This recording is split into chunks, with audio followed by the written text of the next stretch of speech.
Olá, meus irmãos, tudo bem com vocês? Eu espero que sim, todos debaixo da graça do bom Deus. Saúdo-os com a graça e a paz de nosso Deus e nosso Salvador Jesus Cristo. Amados, que Deus abençoe na jornada de hoje, no estudo da palavra do Senhor. Gostaria de pensar com os irmãos sobre algumas questões. A pandemia trouxe muitos problemas, muitas questões a serem trabalhadas na sociedade e no coração humano. Um deles, o isolamento trouxe sentimentos ao coração de muitos, sentimentos de solidão, de abandono, aquelas questões, pensamentos vêm, aquelas questões, será que alguém se importa comigo? Será que alguém sabe o que está acontecendo com a minha vida? Sabe, assim, alguns sofrem mais, tendo crises mesmo e questões que levam à depressão. Infelizmente, alguns, em situações mais extremas, até o suicídio. Olha, aquela sensação de que ninguém se importa comigo. Será que é verdade? Será que é verdade? Mas, mesmo que não seja realidade, algumas pessoas sofrem demasiadamente. Demasiadamente. A questão é, quem sabe o que se passa no meu coração? Quem se importa com os meus sentimentos? Bom, eu gostaria de falar com vocês sobre esse tema, sobre esse assunto, e afirmar, sim, de fato, existe alguém que se importa com todos nós. Existe alguém que conhece o nosso coração. Não estamos abandonados nem isolados. Sim, de fato, há alguém nos céus que se importa conosco. Sobre isso eu gostaria de compartilhar um texto da palavra do Senhor, uma experiência do Senhor Jesus Cristo. Já em seus últimos dias, ele esteve no templo e ali ele esteve cercado dos discípulos e teve confrontos com os escribas, com os fariseus, com os religiosos de sua época. Mas eu quero chamar a atenção a um acontecimento. Ele parou em certo momento em uma de suas visitas ao templo e esteve observando as pessoas entregando as ofertas nos gasofiláceos. Ele ficou observando. Eu quero que vocês abram sua Bíblia, por favor, em Marcos capítulo 12, versículo 41 a 44, onde temos a narrativa desse acontecimento, a oferta da viúva pobre. Acompanhe, por favor, Marcos 12, 41 a 44. Assentado diante do gasofilácio, observava Jesus como o povo lançava ali o dinheiro. Ora, muitos ricos depositavam grandes quantias. Vindo, porém, uma viúva pobre, depositou duas pequenas moedas correspondentes a um quadrante. E chamando os seus discípulos, disse-lhes: Em verdade vos digo que esta viúva pobre depositou no gasofilácio mais do que o fizeram todos os ofertantes. Porque todos eles ofertaram do que lhes sobrava. Ela, porém, da sua pobreza deu tudo quanto possuía, todo o seu sustento, disse Jesus. Que Deus nos abençoe na exposição desse texto e que o Espírito aplique essas verdades aos nossos corações nessa noite. Amém? Pois bem, irmãos, esse ensinamento de Jesus nessa situação muito peculiar, né? O que a oferta desta viúva pobre pareceu tão valiosa assim aos olhos de Jesus? O que fez? Para essa oferta dela, duas pequenas moedas, diz o texto, duas pequenas moedas correspondentes a um quadrante. É um valor muito pequeno. É uma fração do valor menor romano. É uma pequena fração mínima. Podemos imaginar aqui, dentro da nossa moeda do real, que teríamos a menor fração, centavos. 10 centavos? Não, menos que 10 centavos, 5 centavos talvez, ou até menos do que 5 centavos. A nossa menor moeda, menos valiosa, é 1 centavo. Então vamos pensar, a quantia era pequena, muito pequena desta mulher. Bom, nesta passagem Jesus ensinou que a oferta da viúva, esta oferta de duas pequenas moedas, foi mais valiosa do que as outras. Por quê? Porque ela foi motivada pela fé e expressou a sua total dependência em Deus. Porque o texto fala, ele da sua pobreza deu tudo quanto possuía, todo o seu sustento, ou seja, para aquele dia, o alimento para aquele dia, sua provisão para aquele dia, ela entregou tudo na oferta no gasofilácio. Olha que interessante, irmãos. Eu quero, no estudo dessa noite, destacar 4 pontos, tá bom? A observação de Jesus, o ensino de Jesus, o elogio de Jesus e o ensino das Escrituras sobre o cuidado com as viúvas. Obviamente, eu não vou esgotar um assunto tão vasto na própria Escritura, mas vamos trabalhar de uma forma esboçada, resumida, porém pontual e precisa sobre o cuidado com as viúvas que ensina assim a palavra do Senhor. Vamos à nossa jornada então. Primeiramente, a observação de Jesus. Olha, Jesus observou assim aquele acontecimento e chamou os seus discípulos. É digno de nota isso. Ele é tão importante aquela situação e o seu ensino em torno daquela oferta que ele chama os discípulos para transmitir uma verdade. Ele diz assim: em verdade vos digo que esta viúva pobre depositou no gasofilácio mais do que o fizeram todos os ofertantes. Todos. Meus irmãos, nos dias de festa, como Jesus geralmente ia nos dias de festa a Jerusalém, a cidade ficava lotada.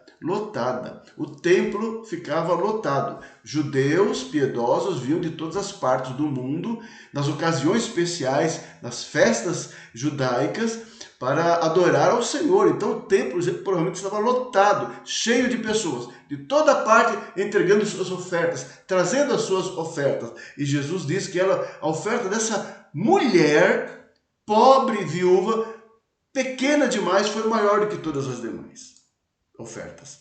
A passagem nos mostra Jesus observando como o povo lançava no gasofilácio as suas contribuições voluntárias para o serviço. Muito interessante Jesus parar e observar como Deus o faz. Deus vê todas as coisas. Vamos falar sobre isso mais à frente, né?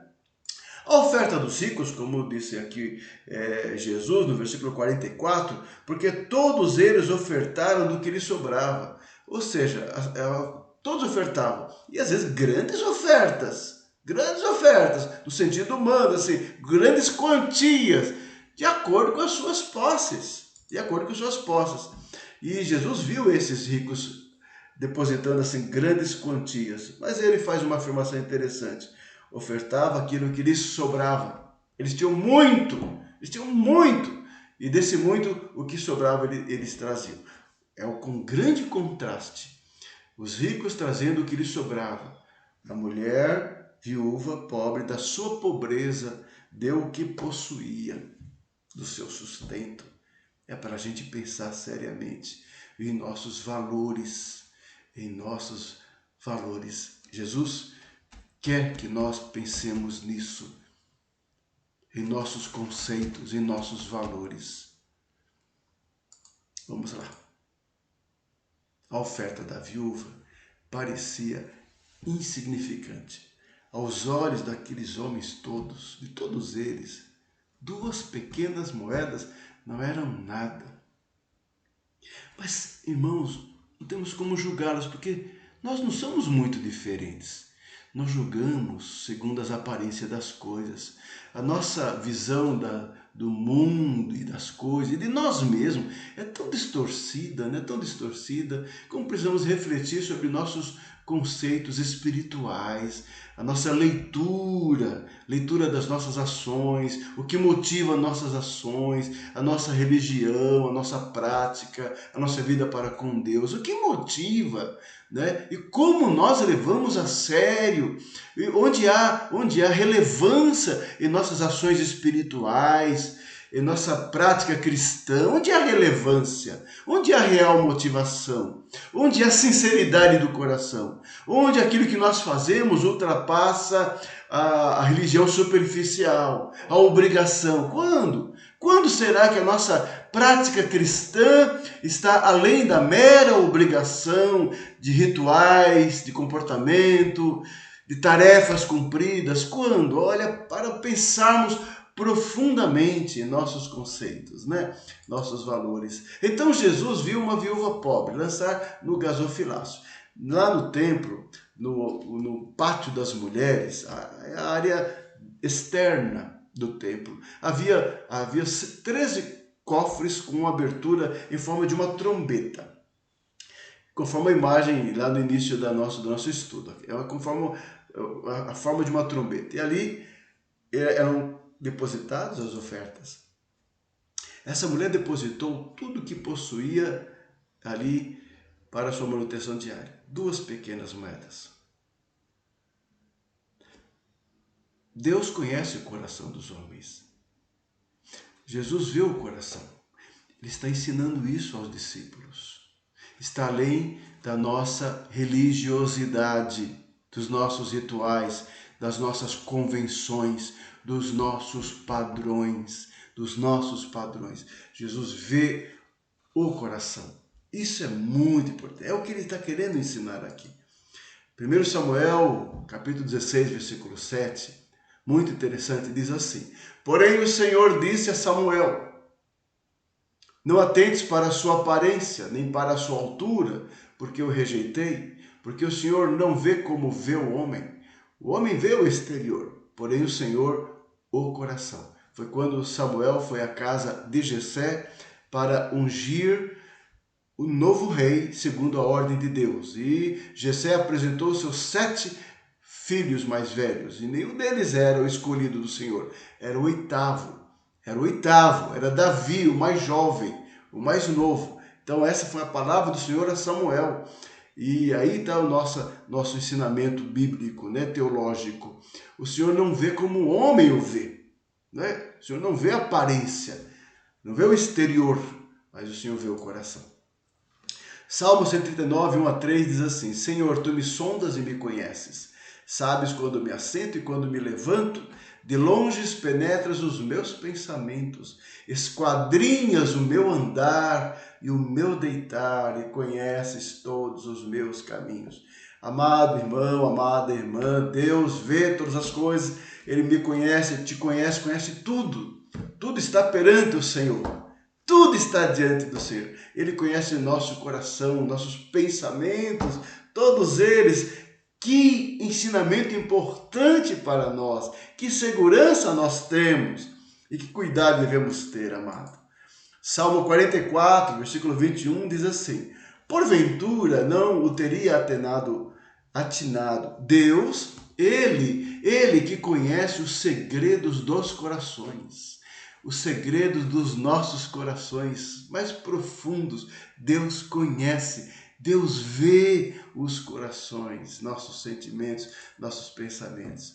E o Salmo 139, 23, o salmista ora dizendo: Sonda-me, ó Deus, e conhece o meu coração, prova-me e conhece os meus pensamentos. Ó amado, que você está participando desse estudo hoje. Olha, Deus conhece suas lutas, Deus conhece as suas angústias, Deus conhece as suas fraquezas, Deus conhece as suas limitações, as suas tristezas. Ele já sabe, mas conta isso para Ele em oração, fala com Ele. Desabafa, abre o teu coração e, como salmista, fala diretamente ao Senhor: tem misericórdia de mim, ó Deus. O Senhor conhece a minha tristeza, o Senhor conhece o meu sentimento, a minha angústia. Ó Senhor, tem misericórdia de mim, Senhor, dá-me a tua paz. Dá-me a tua graça. Vá, meu irmão, minha irmã, fala com Deus, aquele que atina para o que está em nosso coração. Não há nada oculto para o Senhor. Ó amado, abre o teu coração a Deus. Lucas 16,15 diz assim: Mas Jesus lhes disse: Vós sois os que vos justificais a vós mesmos diante dos homens, mas Deus conhece o vosso coração, pois aquilo que é elevado entre os homens é abominação diante de Deus. Aqui nesse texto ele está condenando os judeus, os fariseus, pelas suas atitudes hipócritas. Sim, ao mesmo tempo que ele afirma, Jesus afirmando, Deus é aquele que conhece o coração do homem e prova o nosso coração. Que bom saber disso, que bom saber. Então, meu irmão, de fato, alguém que não apenas se importa com você, é alguém que conhece você perfeitamente. Tá? Ninguém mais na terra, ninguém mais em lugar nenhum te conhece como o Deus eterno. E ele não apenas te conhece, ele te ama e ele vem a ti com graça por meio de Jesus Cristo. Ouça a sua voz, abra o seu coração, renda-se a ele, entregue-se a ele, entregue a tua vida a ele, confia, anda com ele. Atos 15:8 diz assim: ora, Deus que conhece os corações, lhes deu testemunho, concedendo o Espírito Santo a eles, como também a nós nos concedera. É a afirmação do apóstolo, né? sobre Deus, uma afirmação importante sobre a soberania, sobre a onisciência, sobre Deus, o Deus que conhece os corações. Às vezes essas coisas, às vezes nós sabemos, não fica tão longe. Eu quero trazer isso para perto de você nesta noite. Viu, amado? Tua dor, teu sofrimento, tua tristeza, seja o que for, entrega ao Senhor. Da mesma forma, a tua alegria, a tua gratidão, o teu contentamento, Ele também sabe. A tua fé, a tua consagração, a tua entrega, Ele sabe também, porque Ele conhece o nosso coração. Que bom, que bom. Temos um Deus assim. O elogio de Jesus. Jesus elogia aquela viúva por aquele ato, né? Por ter uma oferta maior que a dos demais. Ela é elogiada. Por quê? Por causa da sua total confiança em Deus, por causa da sua fé. O versículo 43 fala: eu vos afirmo que esta pobre mulher, viúva, depositou mais que os fizeram todos os ofertantes. Esse é o elogio. Jesus afirmando perante os discípulos. Ela ofertou mais que todos. Aí ele justifica no 44. Porque todos eles ofertaram o que sobrava. Porém ela, da pobreza, deu tudo o que possuía. Todo o seu sustento, disse Jesus. É o elogio àquela mulher. Jesus afirmou que ela ofertou muito mais que todos. Mesmo que a sua oferta tenha sido a mais simples, pequenas moedas de cobre, mas eram muito valiosas perante Deus, muito valiosas. Ela é elogiada, amado, por causa da sua fé, viu? Ela foi elogiada por causa da sua fé em Deus, que é isso que importa. Foi isso que Jesus viu no coração dela.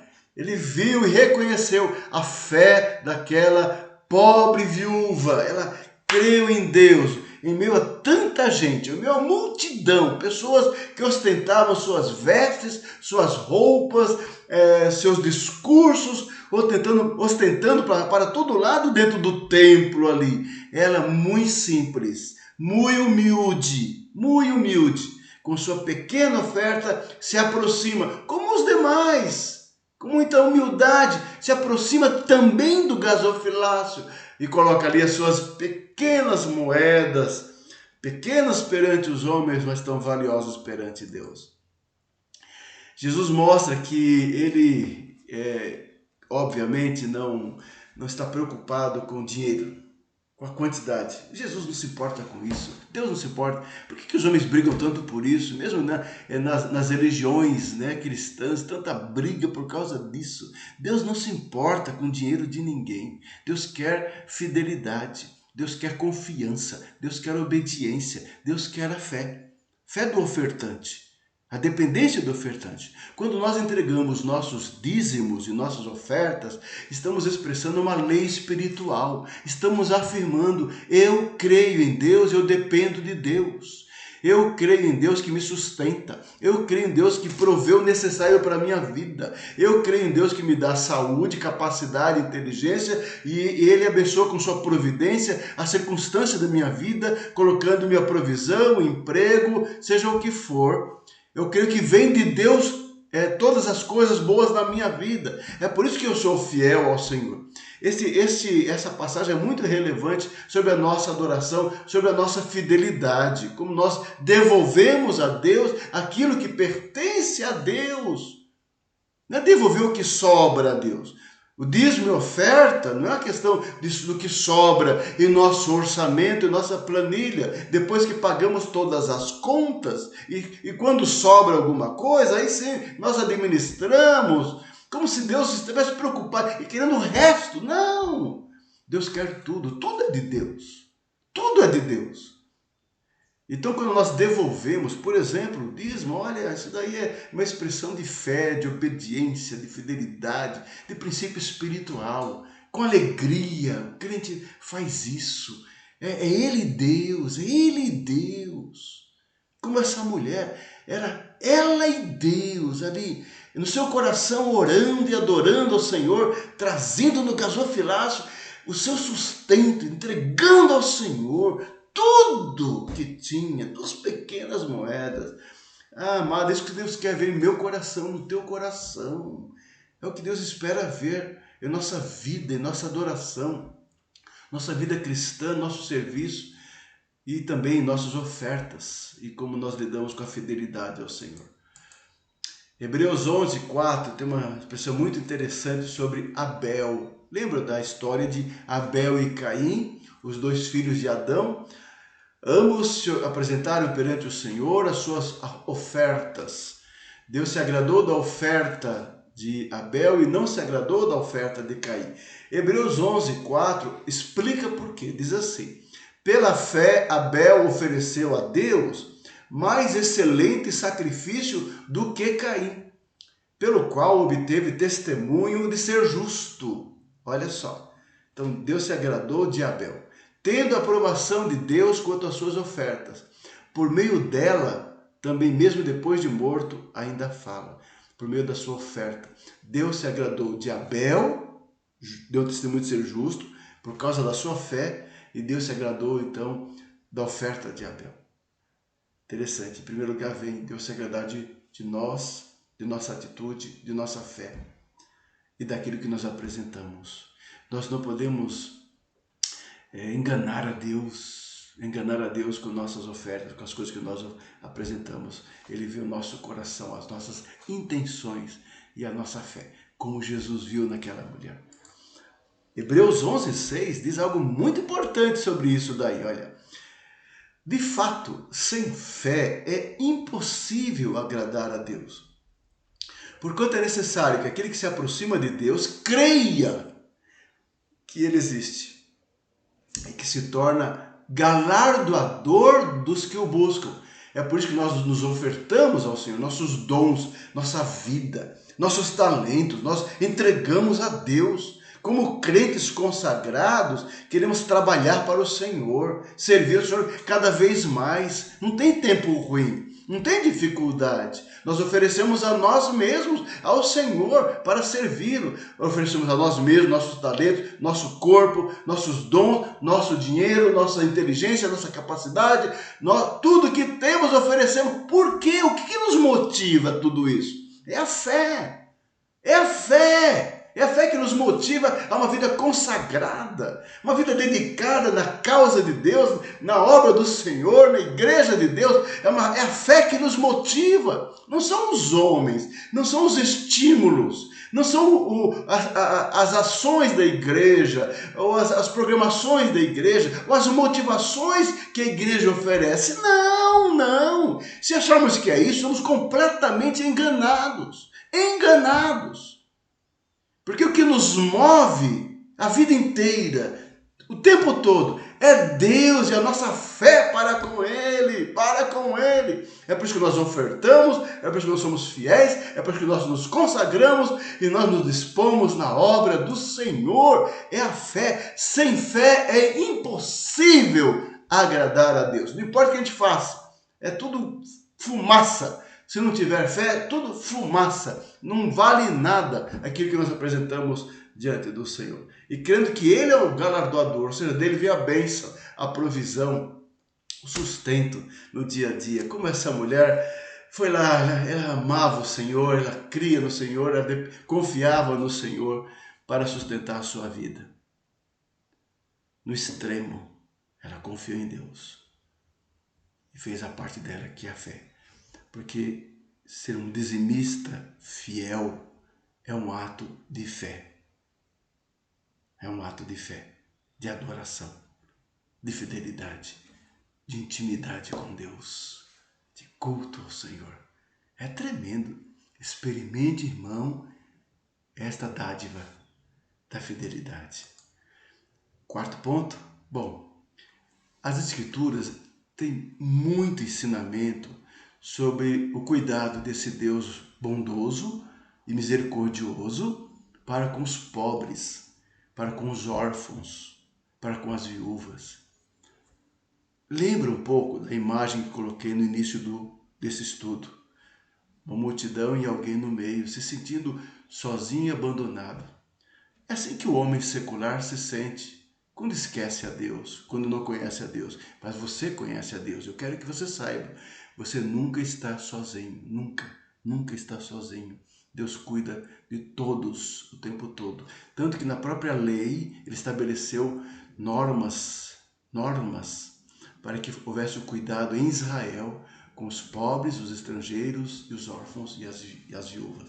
Eu vou colocar apenas algumas passagens, apenas algumas, só para nós relembrarmos este precioso ensino das Escrituras Sagradas, tá bom? Só alguns textos. Deus é o Pai dos órfãos e juiz das viúvas. Olha que interessante. Deus é o Pai dos órfãos e juiz das viúvas. Isso está na Bíblia. Salmo 68, 5 diz assim: Pai dos órfãos e juiz das viúvas é Deus em sua santa morada.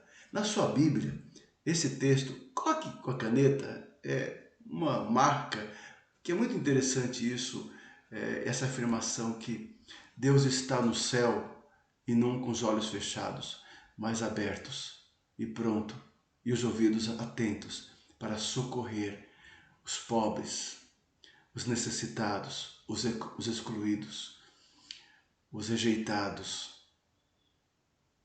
os miseráveis. Deus cuida deles. A lei contém muitos ensinos sobre o cuidado com as viúvas. Deuteronômio 14, 29 diz assim: Então virão o levita, pois não tem parte nem herança contigo, o estrangeiro, o órfão e a viúva que estão dentro da tua cidade, e comerão e se fartarão, para que o Senhor teu Deus te abençoe em todas as obras que as tuas mãos fizerem. Deuteronômio 24, 19 e 21 também diz: Quando no teu campo cegares a messe, e nele esqueceres um feixe de espigas, não voltarás a tomá-lo. Ou seja, você esqueceu de um feixe ali no meio da colheita, deixa lá. Para o estrangeiro, para o órfão e para a viúva será, para que o Senhor teu Deus te abençoe em toda a obra das tuas mãos. Quando sacudires a tua oliveira, não voltarás para colher o fruto dos ramos. Para o estrangeiro, para o órfão e para a viúva será. Lei de Israel, ensinando o princípio da generosidade, do cuidado para com os pobres, para com os excluídos, o estrangeiro, o órfão e a viúva. Você lembra da história de Ruth e Boaz? O livro de Ruth é linda história e tem a ver com esse ensinamento. Deus abençoa aqueles que honram e amam as viúvas. Isaías 1,17 diz assim: Aprendei a fazer o bem, atendei à justiça, repreendei ao opressor, defendei o direito do órfão, pleiteai a causa das viúvas. Jeremias 7, 5 a 7 diz: Mas, se deveras emendardes os vossos caminhos e as vossas obras, se deveras praticardes a justiça, cada um com o seu próximo, se não oprimirdes o estrangeiro, o refugiado, e o órfão e a viúva, nem derramardes sangue inocente neste lugar, nem andardes após outros deuses para vosso próprio mal. A promessa: eu vos farei habitar neste lugar, na terra que dei a vossos pais, desde os tempos antigos e para sempre. Jeremias, o profeta, lembrando ao povo das promessas do Senhor de acordo com a lei. Se obedecer à lei, se cumprir a palavra, e a lei implicava justiça e cuidado com os pobres, eles habitariam seguros na terra da promessa. Promessa de Deus. Deus condena aqueles que tratam mal as viúvas. Êxodo 22 diz assim, o mandamento: a nenhuma viúva nem órfão afligireis. A gente fica aí assim admirado, né, com as leis modernas que tentam defender as mulheres e as crianças e outras situações da sociedade que necessitam de cuidado, sim. Eu quero lembrar você que a Bíblia já cuidava disso há muito tempo, viu, meu irmão? Quando às vezes nós vemos irmãos defendendo causas sociais como se fosse novidade, como se fosse uma época de exceção, que agora que a geração está se voltando para a defesa das mulheres, a defesa dos pobres, a defesa das crianças. Não! A palavra do Senhor e o seu povo têm mandamentos que extrapolam as culturas e as épocas. E o cuidado de um Deus dos céus para com os excluídos da sociedade, muito antes mesmo dessas organizações políticas nascerem, essas nações politicamente organizadas vierem à tona. Sim, Deus já cuidava dos pobres, das viúvas, dos excluídos, dos estrangeiros. A sua lei diz isso. Voltemos à palavra do Senhor. Demos valor à palavra do Senhor. Deuteronômio 24:17 diz: não perverterás o direito. Olha só interessante, na lei de Moisés. Não perverterás o direito do estrangeiro e do órfão, nem tornarás em penhor a roupa da viúva. É o cuidado. Já lá no deserto, a lei de Deus dada ao povo, estava se formando o povo no deserto. Seria o povo de Deus, o povo da aliança, o povo santo na terra, povo eleito, sim, com leis vindas da parte de Deus, e leis que ensinavam um convívio social baseado em justiça, misericórdia e bondade. Zacarias 7:9-11 diz assim: assim falara o Senhor dos exércitos: executai juízo verdadeiro, mostrai bondade e misericórdia, cada um ao seu irmão, profeta Zacarias. Não oprimais a viúva, nem o órfão, nem o estrangeiro, nem o pobre. Nem intente cada um em seu coração o mal contra o seu próximo. Eles, porém, não quiseram atender, e rebeldes me deram as costas, e ensurdeceram os ouvidos para que não ouvissem. Esse texto é interessante. Parece que o profeta Zacarias, que viveu lá nos últimos dias lá do Antigo Testamento, e falando ao povo, né, aquela geração do pós-exílio, né, dos exilados que voltaram da Babilônia, para a reconstrução nacional e reconstrução espiritual do povo, uma lembrança da questão social, da questão espiritual e da justiça praticada de acordo com a palavra de Deus e da lei. Mas aquele povo foi rebelde também, aquela geração foi rebelde e não obedeceu a palavra. Como assim está ordenado? Em que sentido não obedecer a palavra? No sentido de ter cuidado com o pobre, com o órfão, com o estrangeiro, porque é assim que a lei é cumprida, na misericórdia, na justiça que Deus ensina. Interessante isso. Bom, irmãos, Cristo deu atenção às viúvas em seu ministério. Por exemplo, em Lucas, capítulo 7, registra que Jesus ressuscitou o filho da viúva de Naim. Um daqueles milagres maravilhosos de Jesus Cristo, cuidando da viúva. Era o filho único daquela viúva. E Deus atentou na sua misericórdia e bondade para com ela. A igreja primitiva não deixou de cuidar das viúvas. Podemos mencionar aqui vários textos, mas apenas alguns. Atos 6:1 diz assim: ora, naqueles dias, multiplicando-se o número dos discípulos, a igreja crescia. Nos primeiros dias já. Houve murmuração dos helenistas contra os hebreus, porque as viúvas deles estavam sendo esquecidas na distribuição diária. Ou seja, havia um cuidado com as viúvas ali na igreja recém-nascida, na igreja primitiva. E era tanto o número de pessoas que houve até problema na distribuição da ajuda às viúvas, mas já havia na igreja recém-criada, nascida ali naqueles dias, uma preocupação com as viúvas.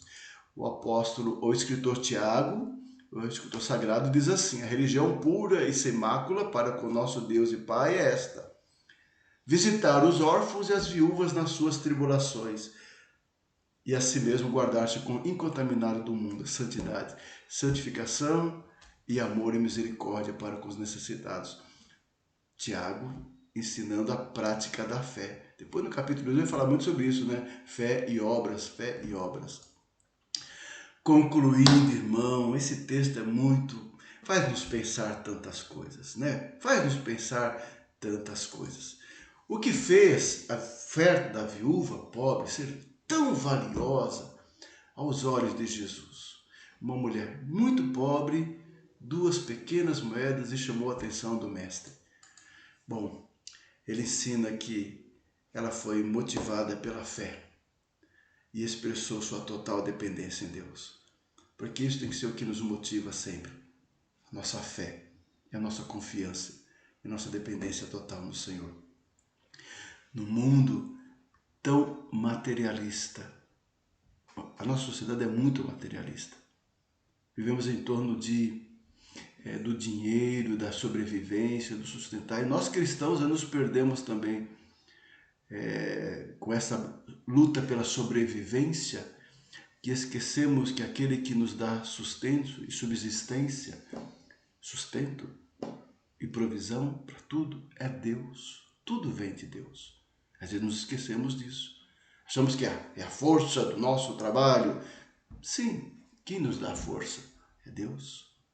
É Deus que abre portas, é Deus que fecha portas, é Deus que abre as janelas dos céus e abençoa, é Deus que abençoa nosso empreendimento, abençoa nossa plantação, no sentido bíblico da expressão, né? Abençoa nosso trabalho. Nós vimos hoje a observação que Jesus fez acerca dos ricos e da mulher. Nós vemos aqui o ensino de Jesus que diz que Deus conhece o coração dos homens. Ele vê o coração.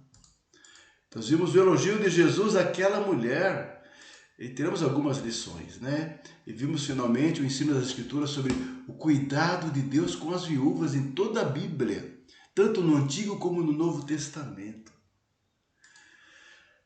Finalizando algumas pequenas aplicações, vamos lá. Reflexão, tá bom? Por favor. Qual o valor que damos para as coisas e para as pessoas? Aquela mulher poderia passar totalmente desapercebida entre nós. Os homens são assim. Nós damos valor às pessoas, entre aspas, que nós consideramos importantes. Nós somos assim. Pessoas que conquistaram alguma coisa ou que realizaram alguma coisa. De repente passa em nossa história pessoas simples, não fariseus, não pessoas do Sinédrio, não os príncipes de Israel, mas pensa um pouco. Às vezes passa em nosso caminho viúvas e às vezes pobres, mas crentes e fiéis ao Senhor e valorosos diante do Senhor. Como Deus vê as nossas ações? Ele estava lá, no templo, olhando e vendo. O que realmente importa para Deus? Veja só que aos olhos de Deus tudo é diferente, né? Diferente, não é como a gente vê as coisas, como nós valorizamos certas coisas. Sim, não, ele não vê como nós vemos, ele vê de outra forma. Aí é uma pergunta para a gente pensar, onde está verdadeiramente o nosso coração? O que fazemos é para Ele ou fazemos para mostrar às pessoas? Fazemos para Ele ou fazemos para nós mesmos? Fazemos para Ele ou para ostentar alguma coisa? Não, onde está o nosso coração? E finalmente, será que aprendemos a confiar e depender totalmente de Deus? Sim, é por isso que a gente não está preso Temos lutas, trabalhamos, as lutas para sobreviver, cuidar da família, sustentar a casa, tantas coisas que fazem parte da história, da vida. O trabalho é de Deus, né? Mas sabendo que tudo vem do Senhor. E nessa nossa luta e cuidado com o trabalho e a sobrevivência, nós sabemos que devemos adorar a Deus com nossa fidelidade, com nossas ofertas, com nossos dízimos, expressando a nossa dependência, a nossa confiança no Senhor. Esperando no Senhor, sempre. Fiéis, sempre. Sabendo que Ele é que vê todas as coisas. E a Ele importa agradar. Como será o amanhã, como será o ano que vem, como será no futuro, olha, confia em Deus, descanse no Senhor. Confia, descansa, oferta, dizima, entrega e dependa de Deus. Você vai ser mais feliz, vai ter mais paz no coração, dia após dia, a cada dia. Amém? Muito obrigado, amado irmão. Um texto tão rico, tão precioso. Quantas lições! Extraímos alguns apontamentos para a nossa reflexão. Espero que tenha, de alguma forma, abençoado a tua vida, trazendo reflexão, edificação e fortalecimento da tua fé. É a nossa oração e nosso chamado, né? Assim, para isso. Muito obrigado, que Deus abençoe com muita paz a sua casa e tenha uma semana abençoada na presença do Senhor, amado irmão. E no próximo domingo estaremos na casa de Deus, na igreja, cultuando, adorando ao Senhor em espírito e em verdade. E nesse domingo em particular, juntos celebrando a ceia do Senhor. Fica com Deus, um grande abraço.